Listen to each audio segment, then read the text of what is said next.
ภอหางดงจังหวัดเชียงใหม่แต่ไต่ไวสาขึ้นสู่ธรรมาส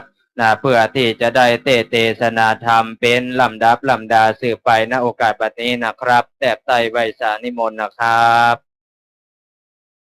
ขอบพระคุณในเมตตาบารมีธรรมของหลวงพ่อท่านพระครูพุทธิธรรมรักษ์เจ้าอาวาสวัดป่าไผ่บ่อทองวัดกาญจนิธารามทยารามเป็นเจ้าภาพในการเทศน์กันธรรมปีจอกันมหาราชในค่ำคืนนี้นะครับหลวงพ่อท่านพระครูมากุวันในวันนี้ก็ถือว่าเป็นเจ้าภาพในการเทศนาธรรมในค่ำคืนนี้ก็ต้องขอพระคุณในเมตตาบารมีธรรมของหลวงพ่อท่านอาจารย์พระครูที่เคารพอย่างสูงนะครับดังนั้นศรัทธาญาติโยมก็ตั้งจิตตั้งใจเน้อภัยที่เกิดปีจอปีหมาศรัทธาญาติโยมจะร่วมเป็นเจ้าภาพด้วยกันก็น้อมเรียนเชิญได้ในการทำมหาราชเป็นว่ามหาราชสองนาคหลายจันทร์กับขืนเขตขั้นนครสนใจเต้าไทยรีบได้ถอยถอนลานขินโพธรหับวันสู่ห้องปีเซตเปิ่งหมาจะตาตัวต้องดาเครื่องกว่ากองตานน้อมกุศลนำปาโยธาสักพร้อมปาริวานอ้อมจู่จม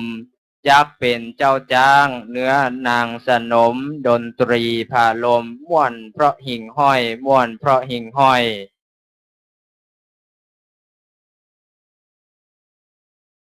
สา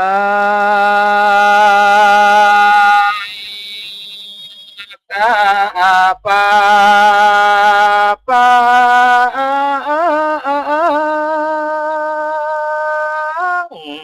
ปาริ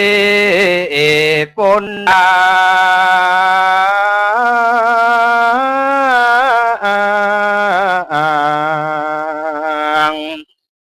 ก็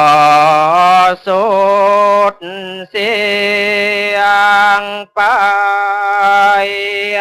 แล้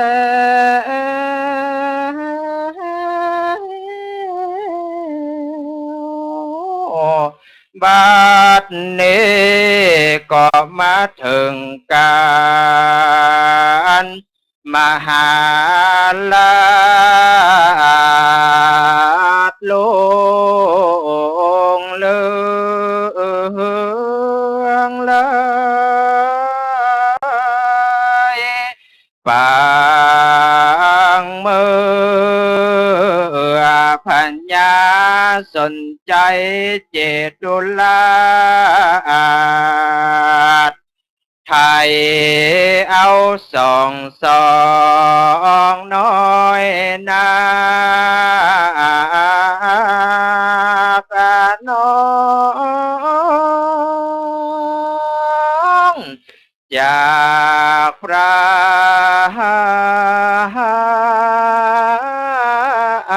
มา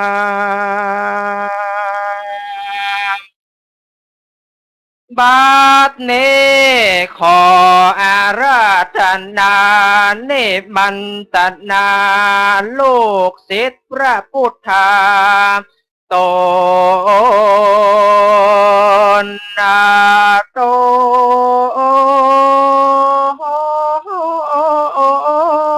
นผ่านแพ้วได้คืนธรรมาสนาแล้วหลวดตางนาโมปา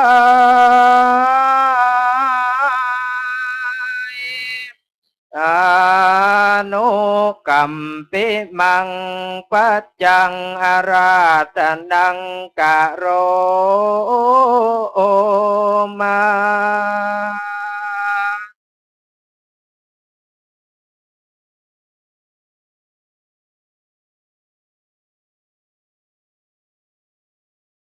นะโมตัสสะภะคะวะโตอะระหะโตสัมมาสัมพุทธัสสะ โปติสัตโตจัมมันเทนจะสัมโมทัมมานาสังกังกันติเยอาสัมเมวะเสงสุ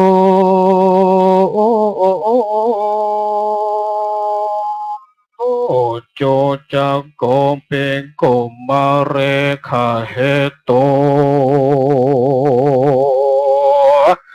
สันเทโยชานามังกังปันเตปันเชนเตวันตากุมมารนังอันรักขังกะเรสุนเตลัมดำธรรมมันเตสนามันเทิงและมันเติงยังมหาราชกันทวน11เนินนาบานเนนาสัมมานาสันทาและโมลาสันทานตั้งไปในแหลมไปนอกตรงสาหลอกตุกกองตั้งก็มีใจน้อมปากันมาเนินนาพองก็มาตั้งแต่ตัดเจ้าพองก็บ่ได้กินเข้างายปากันมาลวงหลายแต่เราพองก็มาทากินเข้าตอนมาเมื่อแรงพองเนินนาพองก็มาคนเดียวพองก็มาด้วยหมู่พองก็มารถยนต์พองก็มา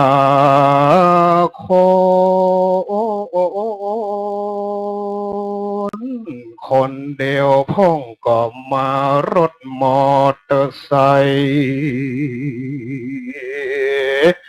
แต่เล่าปากันมานั่งฟังยังธรรมมหาเจ้าตั้งแต่กันตสปอนหิมาปานตานาการวันนำเปาเวโจจกจุลปนมหาป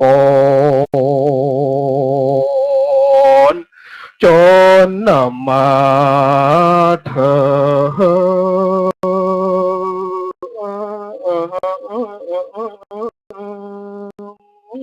ยังกันมหาราชเริ่มดำธรรมมันเตสนาส่วนอันว่าพระมหากาสันราศีและนางบานทีก็มีใจจมเจิญโจจักโก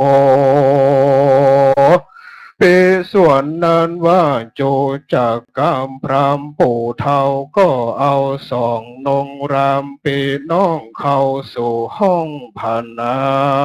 ลัยเสียงหนตั้งไก่เลี้ยวโลด60โยนเป็นตันรานเตวันดาก่อนตามหักษาบอกขาดยังสองน้อยนาตั้งสองตาสามิงกันเนในกันนายามนั้นเตวะปุตตนหนึ่งวิเศษเนรมิตเป็ดเหมือนดังผ่านราศีต้นปออ้อยนาโลเข้ามาหากรรมเตวันดาตนหนึ่งวิเศษเนรมิตเป็นนางราชาบันเทก็เข้ามาแก้ปล่อยสองสาลีปีน้องจากวงก้องเครือข่าวก็นวดยังหานทำบาดตีนเจ็บเต็มปวดเฮือหายเน็ตหายเนยเต็มพรามปู่เท่ามันตีส่งเกสี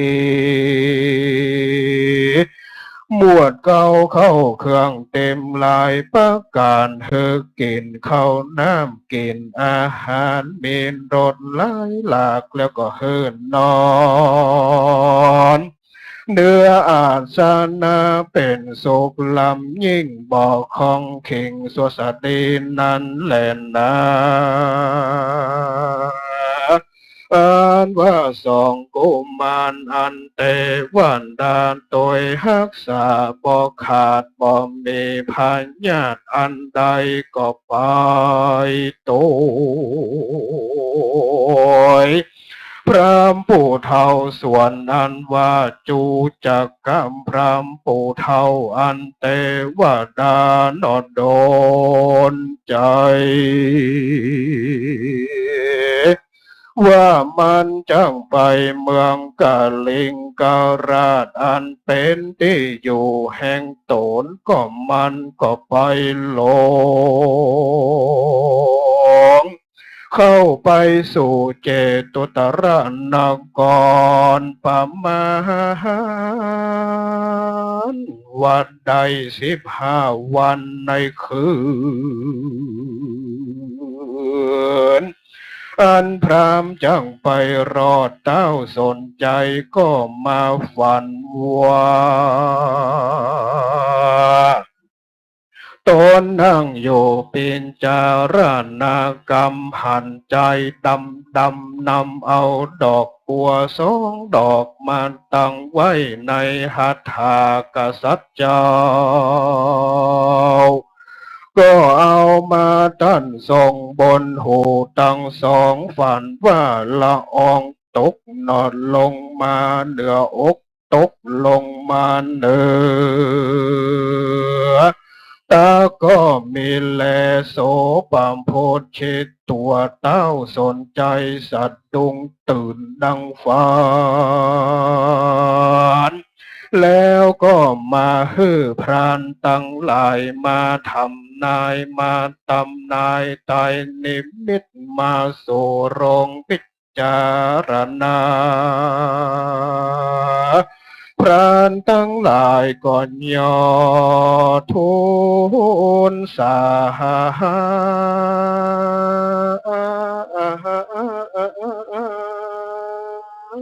ว่าขันแด่พระผู้ปานเป็นเจ้าญาติวงศาปิน้องแห่งพระราชาโตนดอกปนมากอันปัดพรากนอกไปนานบ่ว่าเป็นลูกแหลมเป็นหลานและลูกเต้าจังได้ไต่เต้าขึ้นมาถึงวันนี้บ่อยากจะแล่นนายามนั้นนาเต้าสนใจที่ราชก็ไขพระโอษฐ์เจียนจาว่ากุโตนุตวงภารัตวาชะอิเม ตาระเกอันเนสินดังนี้เป็นต้นว่านดูราตั้นพรามเหย2 กุมารปิ่นน้องมาแต่แห่งห้องนอนแดนเบืองใดเมืองเฮาไก่บ่อนใจไก่พรามก็ได้มาถึงที่นี่แล้วจักเอาลานแก้วกูไปนอนดังได้เจ้าเรือพรามเฮยจูจักโกจูจักกำพรามปู่เท่าได้ยินกำราชองค์การเต้าเทวราชมาตุนสารกันดังอันว่าพันติกาแต่พระเป็นเจ้า ข้านี้ขอนบพรามบาทอันว่า2 เจ้าราชกุมารอันเป็นวงวานเปียน้องเกิดรวมต้องเดียวกันมา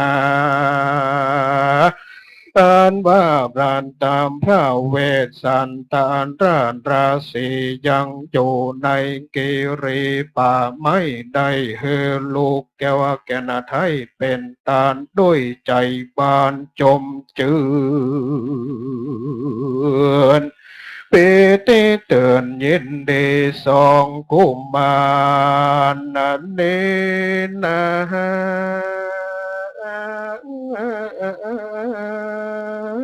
ข้าได้จากป่าไม้เมื่อเดือนเพ็ญจูเจ้าก็ไปขอส่วนนั้นว่าพรำปู่เท่าเมื่อมันรอดพันเจ้าสนใจเต้าก็ไทยเอาลานนาตั้งกูแก่พรามเท่าปู่อันเดินมาฮือภาศาสตร์มีปืนเจตจันตั้งอ่านสานาอนาเจยจมแล้วนำเข้าพอ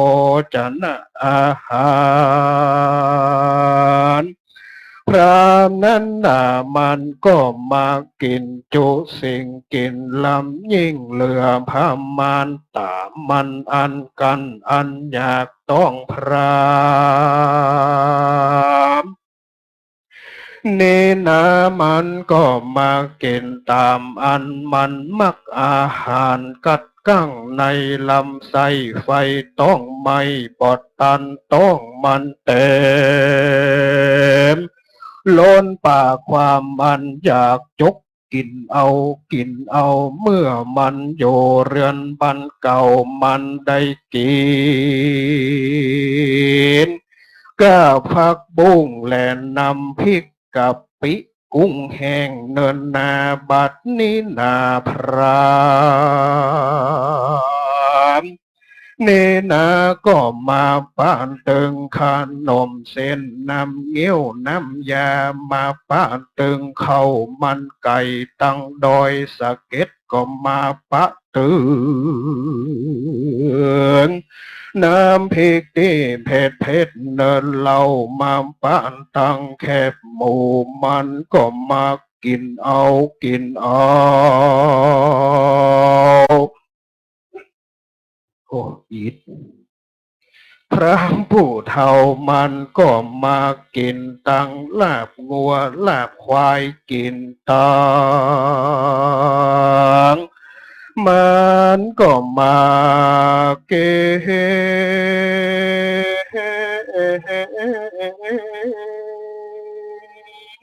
ตังไก่วิเชียนบุรีพรามนี่นามันก็มากินตังของในแห้งบอกว่าจำเป็นปลาพิ้งปลาเผาปอกุ้งเผามันก็กินมันก็มากินตังตำส้มตังหลายมีตำลาวตำไทยตำปะโอนนเนินนาพระมันก็มากินตังแกงแค่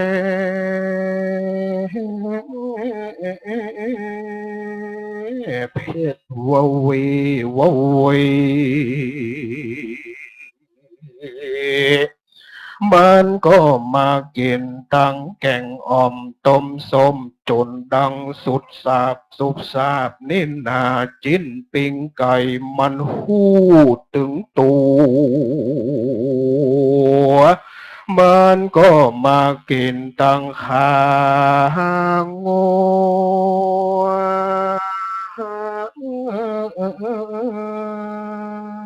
จนต้องปุพรามไกลกันก้างยามนั้นนาปูพรามมันก็หวังว่าจักทอคือเป้าใจมากินยาพาราเซตามอนกินยาอันใด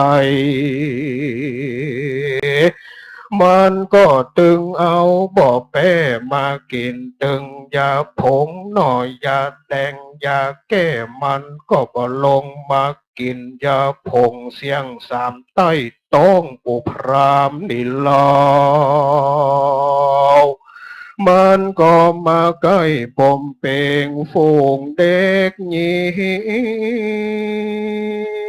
งตั้งหลายจริงกำแขนผู้พรามเล่ามันหันผู้พรามเท่าเป็นดังจักตายเขาก็พาไปหาหมอ ไปหาหมอตั้งวันตกก็ว่าไปอยู่ไปหาหมอในเมืองเชียงใหม่ก็ว่าหมอคนไข้มันหลายไปหาหมอตั้งดอยสะเก็ดตีนเฮาเป็นเน็บเนลอโอ้แต่หลงนั่งเมินจะมาหาหมอตั้งดอยสะเก็ดก็ว่าบ่ได้ไปมาโรงพยาบาลมหาราชก็ว่ารักษาบ่ได้เนินนายามนั้นนะผู้พรามเทา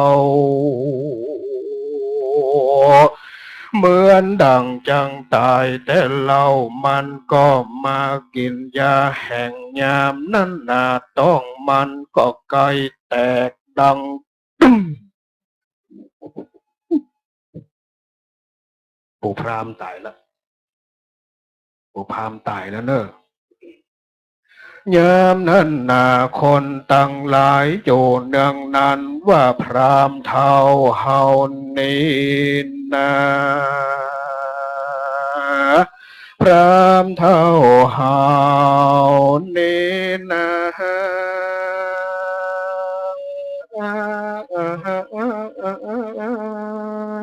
ตายเสียแล้วยามนั้นนาเต้าสนใจที่ราชก็ฮือทรงสร้างการต้านข้าปูพรำเท่าเขาก็บ่ฮืออยู่ป้อนยามก็ฮือคนขาหักฮือหามตั้งหน้าคนขาแย่งบ่เต้ากันมาจะฮือหามตั้งหลังคนตาฟังมติกองคนโดนลูกกุยตาปองฮือตีก้องคนจังฟ้องฮือตีแสงคนปากแหว่งมาเป่าปีตะละแน่แน่แน่คนแขนซื้อฮือเธอฉันกังพองก็ว่าไปพองก็ว่ายังคนนอตาสุ่มหืนนำตาเอาคนตาฟังฮือแบกไม่ไต้คนหูหนวกบอดไป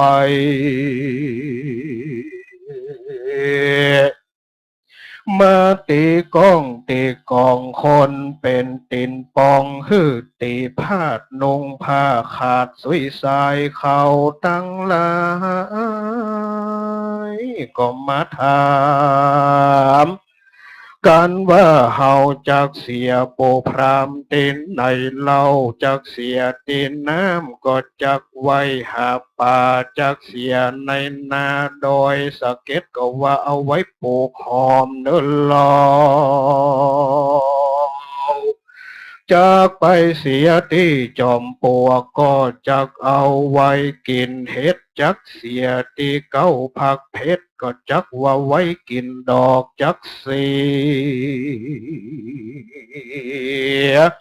ที่ป่าพักนอกก็จักไว้กินใบจังไปเสีย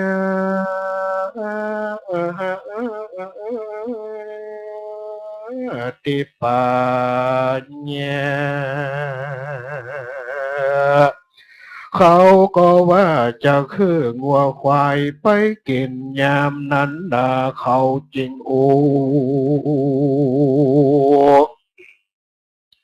กันว่าเฮอเอาศพโปพรามไปเสียที่ขี้แห้งเปียงดังขาขี้กำเปียงหัวเขาเอาโปพรามเท่าไปเผาที่ป่าเฮวบ้านป่าไผ่บอดทองเดินนายามนั้นนาเขาก็ว่าไปนิมนต์ตุเจ้ามาบังสุกลไปนิมนต์ตุเจ้าวัดป่าไผ่ก็ว่าตุลุงเป็นเก้าเนินลา ไป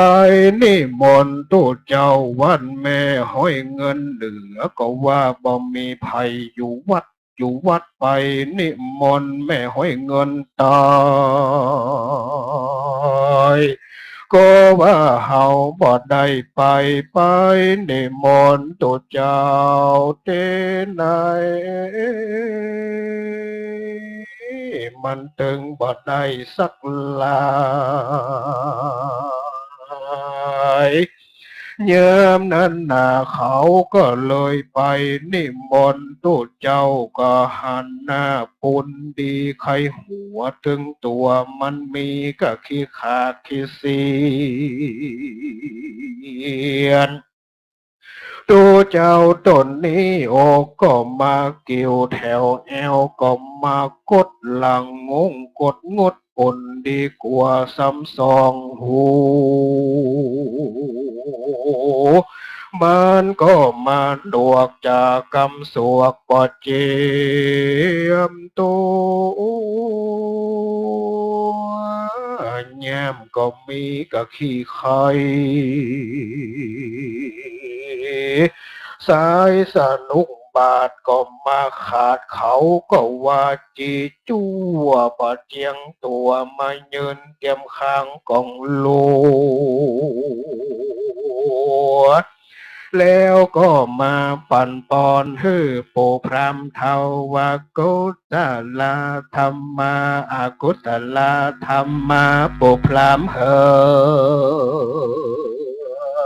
ยโปพรำเฮ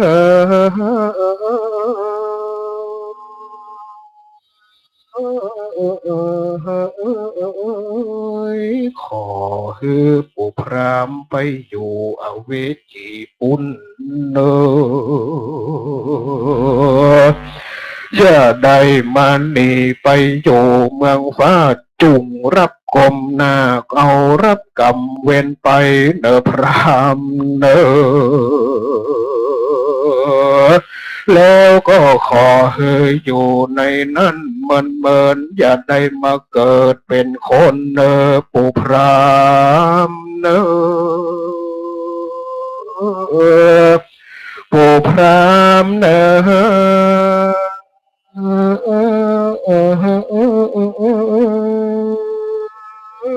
เมื่อนั้นพญาสรี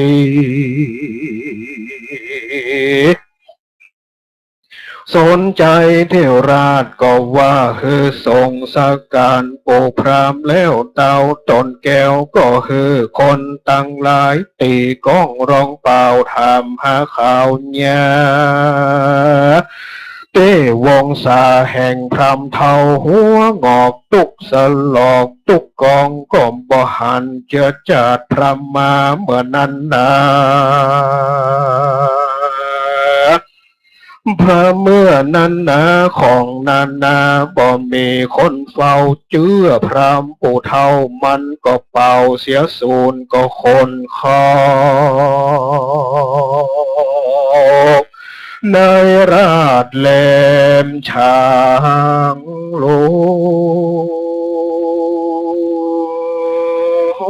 วงแห่งเต้าสนใจ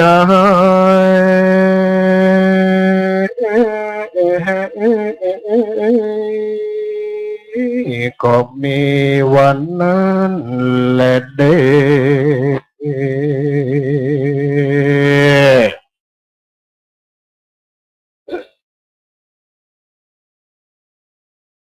เตะจนพอน้ำมูกย้อยสุมาทางนั้นหลวงพ่อครับใจอย่างอะควันเตียนนี่คนจุดก็ป้อมหมูใจ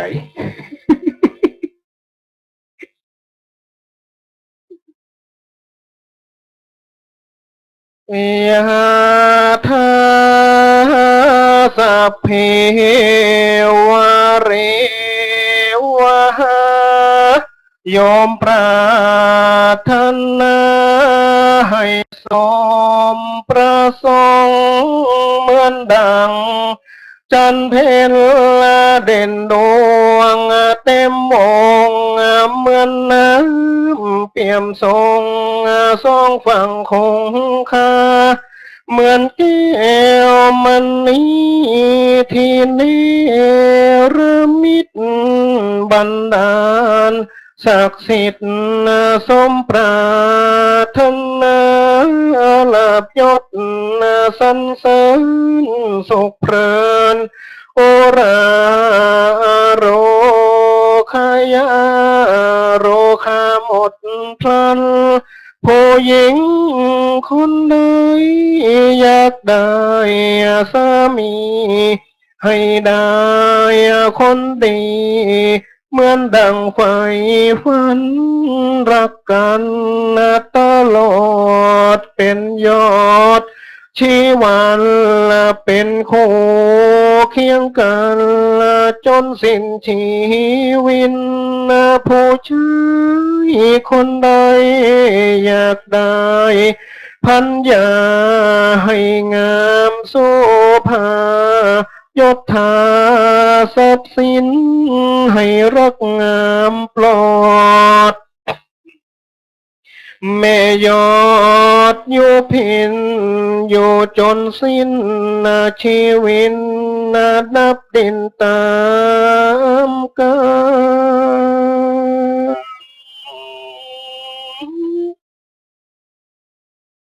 ไทยแล้วล่ะต่อไปเอาเมืองเตสนาปริโยสานิ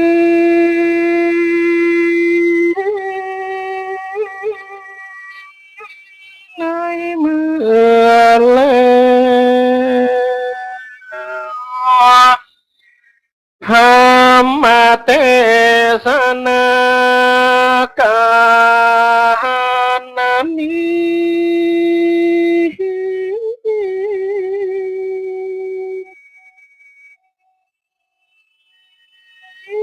อันอาตมาได้เตจีแถลงไข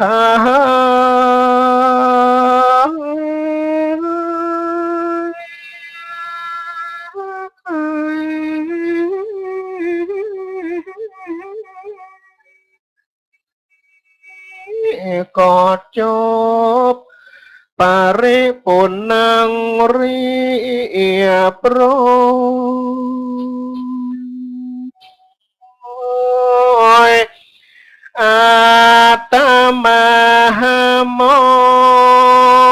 นนันุ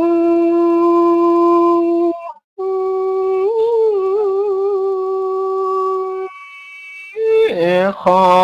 ปัญโจกปานใจขอให้สมณสถานและมูลาดสถาตานตั้งหลา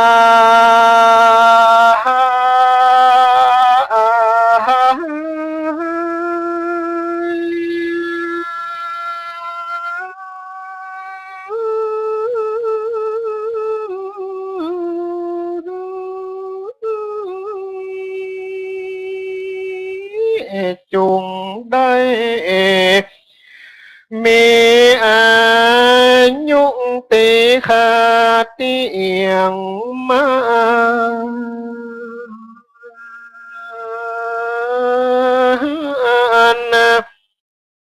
เข้าของเงินทองงาน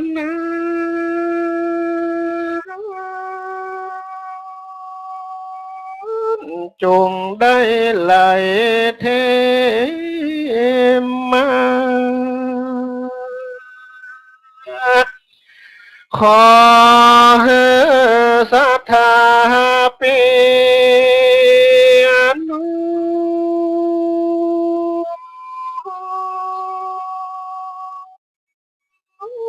บ้านป่าไผ่ บ่อทองเฮานี้นา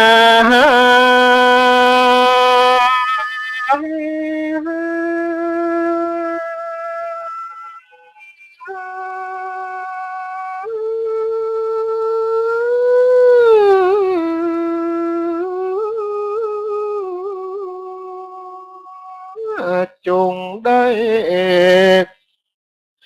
อยู่ดีกินดี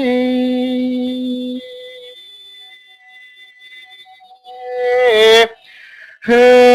อสันทานี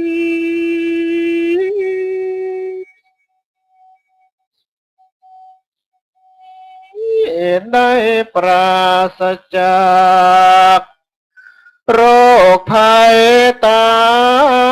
งหลาย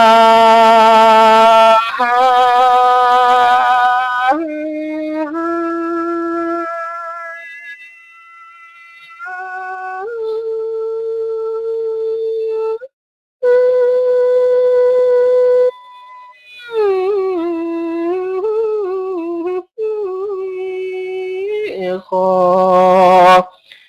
เพื่อมีโจกมีใจเหมือนกันจุหนอค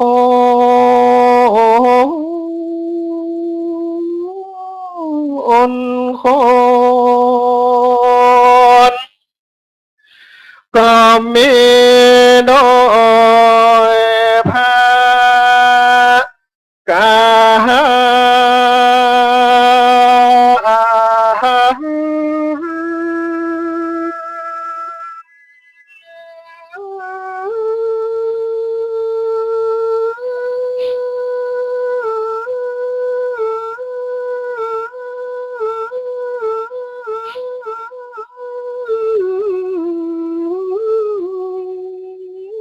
ดังกล่าวมานี่แลนะ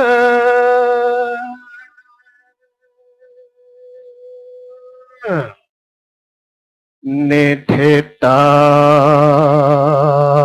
งขิญาสังวันนาวิเศษจาห้องเหตุเตสนายังมหาราชผูกทวน11อานาปันดัมปันดาไปโดยกาถาว่าได้69พร่างกาถาเตจนปออิทหิมตายเอวก็มาปวดเฮาก็เลยขอลวดบังกรมสมเรสเดชสาธุสาธุสาธุธรรมมหาราชกันดีลำเลิศเพราะตนวิเศษได้เตศเป็นกถานามว่ามหาอบผู้มีปัญญาสติปัญญาเฉียบแหลมทั่วด้านเสียท่าอย่างเดียวเนาะพี่น้องเจ้าบ้านเป็นคนบางงามยิ่งล้ำขี้เลี้ยวขี้เล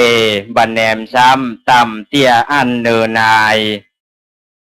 แต่เสียงเปิ้นนั้นมันม่วนเสียหลายทั่วประเทศไทยสู้ท่านบ่ได้สู้ท่านบ่ได้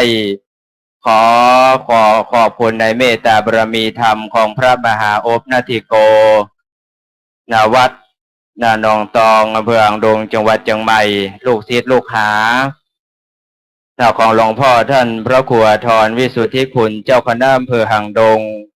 ดังนั้นศรัทธาญาติโยมท่านใดที่เกิดปีมาเนอะถ้าใครจะเตื่อมกันเทศกันธรรมถ้าก็น้อมเรียนเจริญพรได้ณเวลานี้ร่วมทำบุญกินบุญทานด้วยกันแต่บัดเต่าแต่นั้นในการเป็นเจ้าภาพในการเทศกันสวดพระสวดศรัทธาญาติโยมทุกคนทุกท่านโดยหมายมีท่านเจ้าภาพหลวงพ่อท่านพระครูพุทธิธรรมรักษ์ หลวงพ่อเจ้าคณะตำบลแม่โป่งแม่ห้อยเงินเจ้าอาวาสวัดกาญจนิทยารามป่าไผ่บ่อทองซึ่งเป็นเจ้าภาพเก้าเจ้าศรัทธาในวันนี้นะครับพร้อมด้วยท่านพระอาจารย์สมเพชปัญญาโนรองเจ้าอาวาสวัดกาญจนิทยารามป่าไผ่บ่อทองของเฮาดังนั้นเวลานี้ศรัทธาญาติโยมท่านเจ้าหน้าที่ได้ยกกันเทศไปแทบสองหน้าองค์เทศหลวงพ่อท่านพระครูจะได้โปรเคนจตุปัจจัยกันเทศกันธรรมให้กับท่านพระมหาอบนาทิโกศรัทธาญาติโยมวันนี้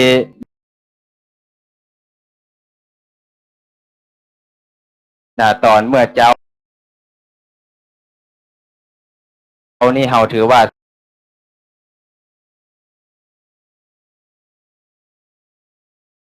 เสียเปรียบเพราะว่าแต่เจ้ามีการปูจาก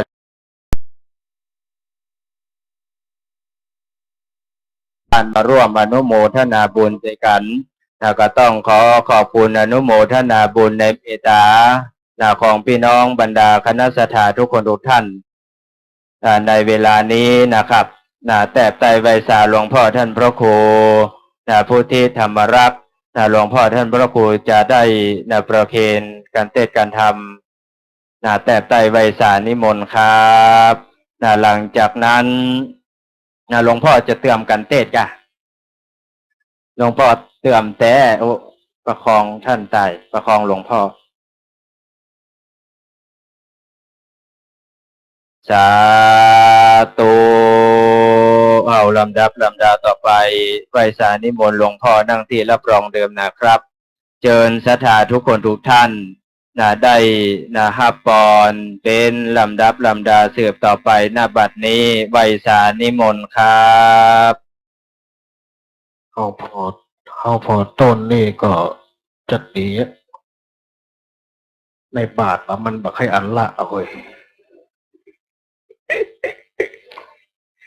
เอาจึงบอกโยมตั้งแต่วันแรกแล้วว่าเพิ่นเทศเพิ่นสวดใส่แป้งน่ะดีมันนับง่ายตะกี้ซอยกันกุกกักกุกกักพอยังเพิ่นเล่นไฮโลต้องไปฮับปอนนะโยมเด้อยะถา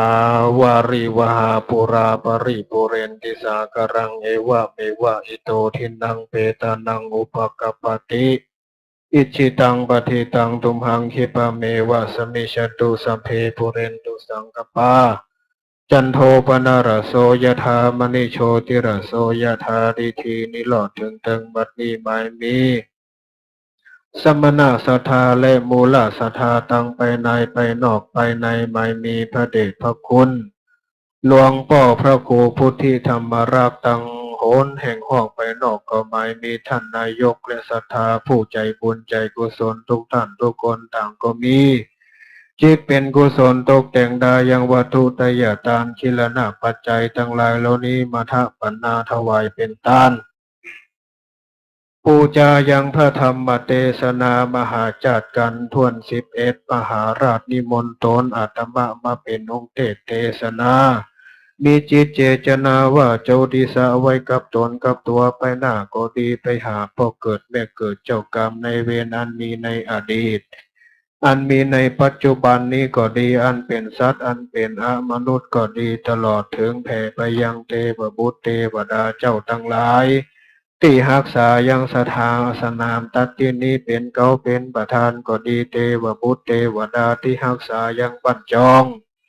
ห่อเฮือนไรนากามาเขตพัดเทศบ้านเมืองเมืองไฟสายสินทุวังเมียนน้ำเถินธรรมและคูหาดาอันก็ดีตลอดถึงเทวบุตรเทวดาที่รักษายังกาญาตนตัวแห่งท่านทั้งหลายคือพรหมเทวดารุกขเทวดาปาปัตตเทวดาอากาสัทธเทวดาทั้งพญาอินทร์พญายมมาราชโคดักนามปรมัยไอส่วนเจ้าที่แม่นางธรณีเจ้าวัดเจ้าวาเจ้าบ้านเจ้าจองที่หอบเอื้อนพี่ปู่พี่ย่าเจ้าต้องเจ้านาสัพพสัตว์อันมีสัตว์สองตีนสัตว์สี่ตีนสัตว์หลายตีนสัตว์อันหาตีน บ่ได้ก็ดีญาติโกโหติกาอันจุติตายสู่โลกหน้าขอแผ่พายิบุญหลอดถึงเขาเจ้าทั้งหลายคือได้หูได้หันได้กินได้บริโภคคือปันได้ผลเสียจากที่ยากคือได้พรากเสียจากที่ทุกข์คือได้ถึงสุขในตีคากาลบัดนี้ยามนี้นั่นจุงจักมีเที่ยงแต่เดลีตานะศีละเนคขมะปารามีบุญศีลบุญธรรมบุญกินบุญทานอันเกิดจากการถือทานและปูจาธรรมการมหาราชทวนนี้บุญปุ่นหนึ่งจงบุญปุ่นหนึ่งจงย้อนกลับมาเป็นของสมณะศรัทธาและมูลศรัทธาต่างทั้งหลายอยู่หือมีใจไปทางใดมีโชคมีลาภปราศจากโรคาภัยภัยยากกังวลอนตรายใต้เหนือตกออกจะได้มาข้องมาปานคอยอยู่สุขกายสบายใจคิดสิ่งหนึ่งหวังสิ่งใดอันถูกต้องตามทำนองของธรรมขอความคิดความมุ่งมั่นปรารถนาเหล่านั้นจุงสำเร็จผลจงอย่างจุประการโสมดังกรรมกรรมภาธนาแห่งกำปรพุทธเจ้าตรัสว่าอายุวันนะสุขะพละภวะพิวาตานาสีริสานิจังวุธาปจายโนจตารโรธรรมาวทันติอายุวันโนสุขังพระหลังสาธุสาธุสาธุประดับประดาศรัทธาญาติโยมสาธุชนพุทธบริษัทนักศีลนักบุญท่านทั้งหลายทุกคนทุกท่านได้ฟังธรรมมหาจาตุเวสสันดรจดกกันที่11ก็คือกันมหาราชจบเสร็จสับบรมวลเป็นที่เรียบร้อยเป็นที่ละเมาเอาใจของศรัทธาสาธุชนพอออกไม่ออกศรัทธาทุกคนทุกท่านเป็นอย่างยิ่งโดยเฉพาะวันนี้ท่านนายกรวมจนถึงรองนายกคณะเทศบาลพอออกไม่ออกศรัทธาผู้นำหมู่บ้านได้มาร่วมกันเป็นประจำคู่คืนบ่เต่าแต่นั้นแล้วก็มีคณาจารย์ซึ่งมาจากมหาวิทยาลัยมหาจุฬาลงกรณราชวิทยาลัยเขตเชียงใหม่ก็คืออาจารย์จินดาแล้วก็อาจารย์วิไลวันนี้มาเยี่ยมลูกศิษย์ลูกหานำมาเยี่ยมความเป็นอยู่ถ้าท่านนายกเลี้ยงบดีเขาจะฟ้องแม่ครูเขาเนอะวันนี้แม่ครูเขามาละดังนั้นศรัทธาสาธุชนทุกคนทุกท่านเพื่อประเป็นการเสียเวลาจะได้น้อมแตบไตรไวสาอย่างสามเณรบัญชาพุทธฤทธิ์ภูมิลำเนาเดิมอยู่อำเภอเวียงชัยจังหวัดเชียงรายซึ่งเป็นนิสิตคณะครุศาสตร์เอกการสอนภาษาอังกฤษศรัทธาญาติโยมท่านทั้งหลายวันนี้เพื่อนเก่งภาษาอังกฤษเนอะศรัทธาญาติโยมว่าวันนี้น่าจะเทศเป็นภาษาอังกฤษเทศธรรมมหาจาตุเป็นภาษาอังกฤษเดี๋ยวลองฟังว่าเถอะดังนั้นก็ต้องนำเรียนให้ศรัทธาญาติโยมได้ฟังปัจจุบันพำนักพักอยู่ที่วัดป่าเป้าในอำเภอเมืองเชียงใหม่เนอะศรัทธาญาติโยมทุกคนทุกท่านขอน้อมเรียนเชิญเจริญพรท่านเจ้าภาพกันสักกติหรือว่าชักกระชัดนี้ศรัทธาญาติโยมหมายมีท่านเจ้าภาพ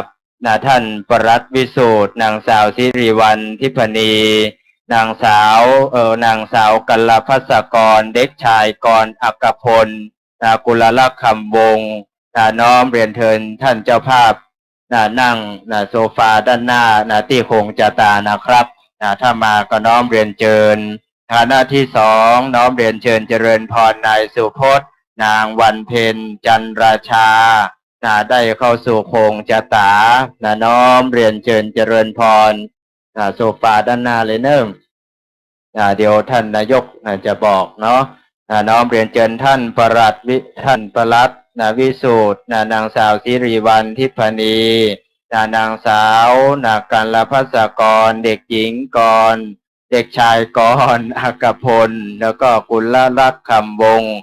นายสุพจน์นางวันเพ็ญจันราชาเจ้าภาพในการเทศน์กันธรรมกันสักกติกันที่12รองสุดท้ายแล้วศรัทธาญาติโยมสาธุชนพุทธบริษัทนักศีลนักบุญท่านทั้งหลายทุกคนทุกท่านพร้อมหรือยังศรัทธาญาติโยมศรัทธาญาติโยมจะได้ร่วมกันฟังธรรมกันนี้ก็ถือว่าเป็นปีกุลไฟเปิ้งหมูไปเกิดปีหมูเนอะศรัทธาญาติ